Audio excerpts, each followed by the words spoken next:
can see, I'm still on site, hence the please don't run over me jacket, and the helmet hair, for which I'm going to make no apologies. At least I still have some left.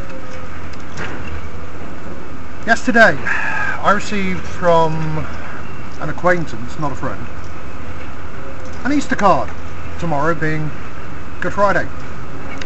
The day when, traditionally, Christians of all stripes get together and celebrate somebody getting nailed to a cross to die a very painful and gruesome death.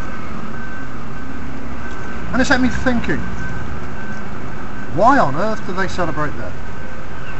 Now, they may actually be celebrating the symbolism of the sacrifice that this person underwent for their sins, and by implication, because they always try and imply this, for mine. Well, I'm a realist. I always have been. I have been caught out once or twice with wishful thinking, but that's always turned into shit in the end. However, I'm also, for my sins, strange terminology there, an expert on human torture.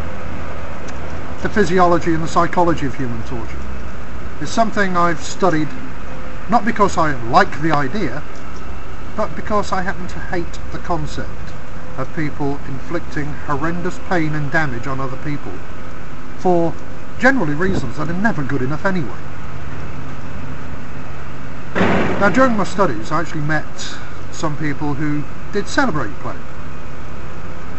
It was interesting to watch them hanging around, skirting the edges of what they thought was something so profound, and how they could say, oh, I'm a dominatrix, or I'm a dom, and pretend that they were capable of inflicting the kind of damage that Christians, who in the normal circumstances wouldn't even want to be associated with these leather-clad lunatics, celebrate. They celebrate the fact that somebody was tried unjustly by their own admission, was then condemned unjustly by their own admission, was then scourged. Now, scourging doesn't sound too bad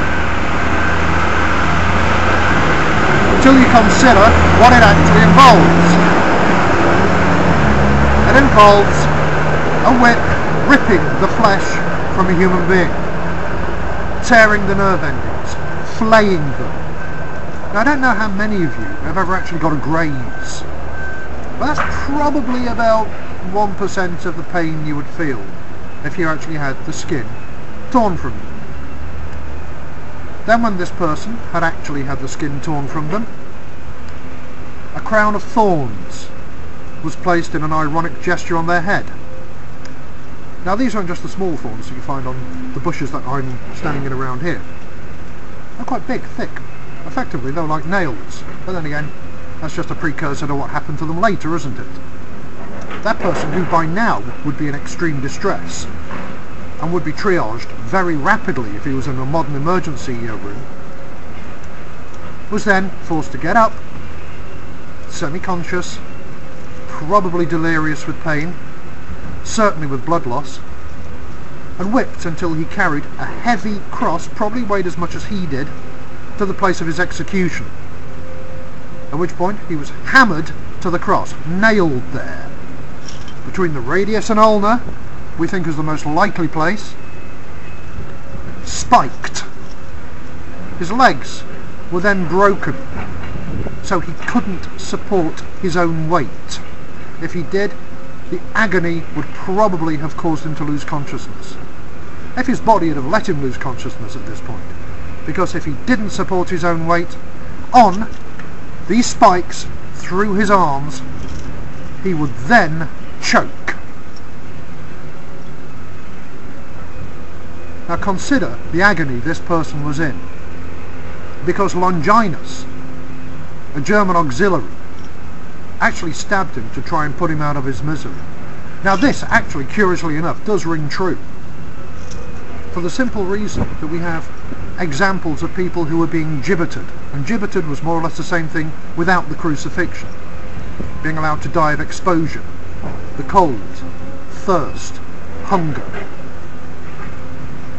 We have an example in the late 18th century of 2 British soldiers being court-martialed and flogged for killing a slave in the Fever Islands. This slave was being gibbeted and by this time was delirious, and at night they bayoneted him to put him out of his misery. I suppose they thought they were being merciful. Letting him go presumably wasn't an option. However, this gruesome catalogue of injuries that were inflicted upon a human being, somebody that they claim existed, isn't worthy of celebration. It's worthy of condemnation. Now this is probably one of the reasons why I'm not religious. I've never got in for blood sacrifices. I've never seen the point behind the blood rituals. To me, pain is just pain. There is nothing noble about it. There is no such a thing as sacrifice. Just killing. That's why I'm not religious. I'm not sick enough. I won't celebrate that kind of pain. I won't celebrate that kind of torture. I won't celebrate that kind of atrocity. Card hit the bin damn fast. Anyway, burble over. Hope you found something useful in it. Talk to you later.